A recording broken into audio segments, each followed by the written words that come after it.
Now, when choosing a family pet, most people who feel a dog or a cat is too much responsibility will typically choose an aquarium as an easier alternative. Unfortunately, they chose an option with as much, if not more, work and dedication required to maintain it properly. But don't let that scare you away from owning one, because with a little prep work and vigilance, you can create a healthy, beautiful addition to your home. My name is Jessica, and I will be giving you some helpful hints on selecting the right size aquarium, setting it up in its permanent location, and also how to properly add your new unfurry friends to their home. Now, your first decision after you decided on the aquarium is to select the type and quantity of fish that you want to have, but do not buy them at this moment. They come in, they're actually the last step after your aquarium has been set up that you'll add them.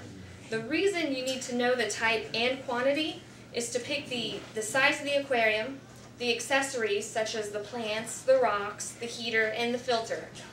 You will need all of these, and you will need to know the kind of fish. Each thing can be specific for different kinds of fish. This setup is more towards a betta, because a betta is a smaller fish that usually lives on its own, so this is perfect for them. And it's like that with all other fish, so you just have to know which ones that you want before you can go and buy the stuff for them. Once you select your fish, the most important thing to do is find out what the size will be at maximum length.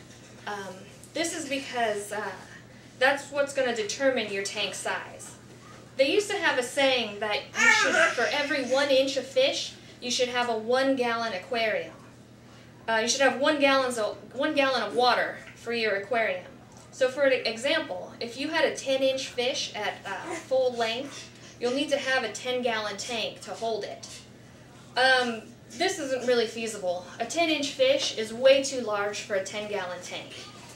The new rule of thumb is to allow 3 to 4 gallons of water per every 1 inch of fish. So after you figure out on the size of the aquarium that you want that's going to fit the fish that you've chosen, you'll want to choose your plants, your rocks, your heater, and the filtration. Again, it is fish specific, so you'll want to check with the store associate where you bought the fish, because they're going to help you pick out the right accessories for it. So after you've bought your accessories, you've bought your tank, you brought it home to start setting it up, you'll want to rinse everything first with water. That's going to clear out some of the packaging and some other debris that may be in it. You don't want to use soap, because the residue from the soap can actually be harmful to the fish, and it may even linger even if you think you've washed it all out.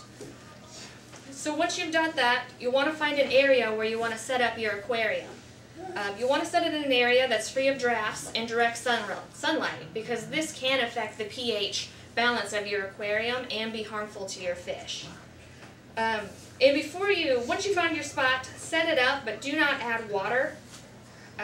This is just easier because according to fishlore.com, 1 gallon of water can weigh close to 10 pounds. So if you chose a 55-gallon aquarium, when filled with water, it could be nearly 550 pounds, which is not really feasible for a lot of people to move. So once you set it up, you find a location for it, you're going to add your plants and you're going to add your rocks. And you can also set up your filter and your heater, but do not turn those on until you add the water. So at this point, you're now able to add the water, and you'll want to start your filter.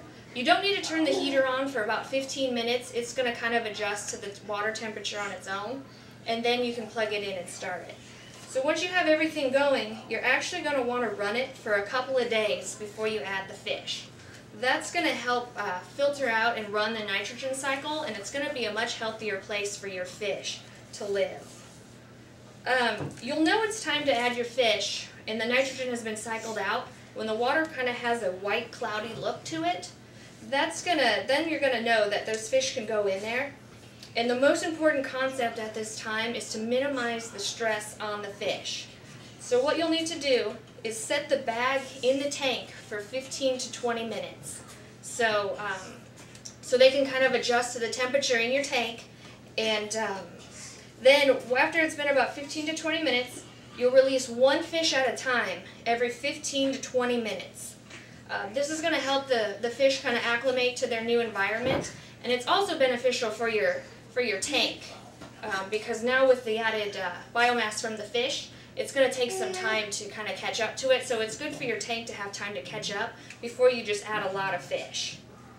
After all your fish are added, you'll kind of want to just keep an eye on them for a little bit, to see if they show any signs of stress. The biggest sign would be if they're not swimming. You know something's probably wrong, or even if they're swimming erratically, that may mean that there's something wrong with the water temperature. And it's good to keep the bag out, because if you can, scoop them up quick and put them back where they came from, and then try to adjust your tank. You also don't need to feed your fish on the first day. They probably won't eat anyways, so it's something that it's just, if you add food, they probably won't eat it, and it'll just be something to dirty up the water. So I hope my tips on selecting the right size aquarium, proper setup, and hints on integrating the fish once everything is set up will help your transition into an aquarium ownership much easier and an enjoyable experience. Thank you.